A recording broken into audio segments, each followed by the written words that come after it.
Kabayan, tuturuan ko kayo kung paano mag-bend ng PVC pipe dito sa Pilipinas gamit ang spring bender. Sa loob niyan may spring bender. So itatry natin dito sa Pilipinas kung kaya ba yung PVC pipe dito. Nagbabalik na naman si Boy Kubos, no, kabayan. Gusto kong i-share sa inyo itong ano pala, galing to sa Saudi. Kahapon pa lang to dumating pero medyo nabasa kaya medyo nakalawang, no. So ang size ng PVC ay 20 mm yung PVC. So itong spring bender natin, kabayan, ay may dalawang size yan, 25 mm at saka 20 mm, no? 3/4 at saka half yan. So ang gagamitin natin dito yung half kasi yung pipe natin ay half. So sabi nila hindi daw kaya i-bend itong PVC pipe dito sa Pilipinas kasi manipis daw. So itong nabili ko na PVC pipe, medyo makapal naman siya, kabayan, makapal.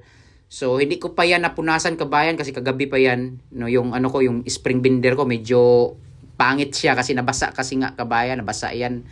So ipapasok yan dyan, kabayan, ganyan yung pagpasok. Actually, kabayan, yung dulo ng spring bender dapat merong nakatali dyan na lubid or wire para mahila mo. So sample lang naman to, kabayan, no.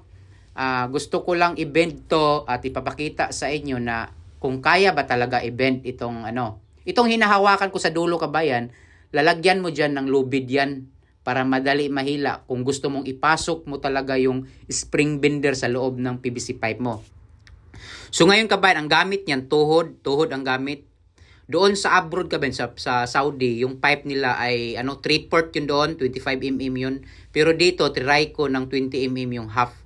So tuhod talaga ang pag-bend yan. Yung iba kasi nagbe-bend sila, ginagamitan pa nila ng blooters tapos nilalagyan pa nila ng spring bender. Wag na yun, kabayan. Kasi kung naglagay ka pa ng spring bender, meron pa ka bang blooters, dubli-dubli na yung mga gasto mo.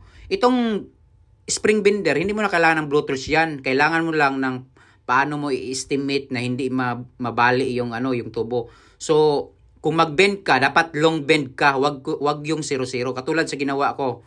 Kaya naman 0-0 pero mas maganda yung long bend kasi madali pasukan ng wire. Tingnan mo, kabayan, walang kahirap-hirap. Ang dali, ang tibay, mas maganda pa nga siya sa bend ng yung blooters, yung sa kabila, blooters yung naka-bend yan sa kabila. Pero pangit, mas maganda pa talaga yung resulta ng spring bender na to. Tingnan mo maigi, kabayan, makikita mo. Napakatibay and then napakaganda ng resulta talaga, spring bender. So galing pa to sa abroad. Sabi kasi nila na hindi daw kaya na i-bend to ng PVC pipe dito sa Pilipinas. Pero kinaya ko naman, nakaya ko. And then kung may trabaho ka nito, kabayan, talagang madali yung trabaho mo kasi nga hindi ka na hindi ka na magbo-bloaters, hindi mo na initin to, tuhod lang. Hindi naman masakit sa tuhod to, parang wala lang to, kabayan. Lalo na yung tuhod mo pag may pantalon, mas maganda kasi may pantalon. Ito kasi ngayon, kabayan, kasi tuhod to tuhod lang. Actually, kabayan, kung mag-bend ka nito, dapat nakapantalon ka. Yung lumang pantalon lang para hindi naman masira kung bago. So ito yung resulta, kabayan. Oh my goodness, hindi basta-basta.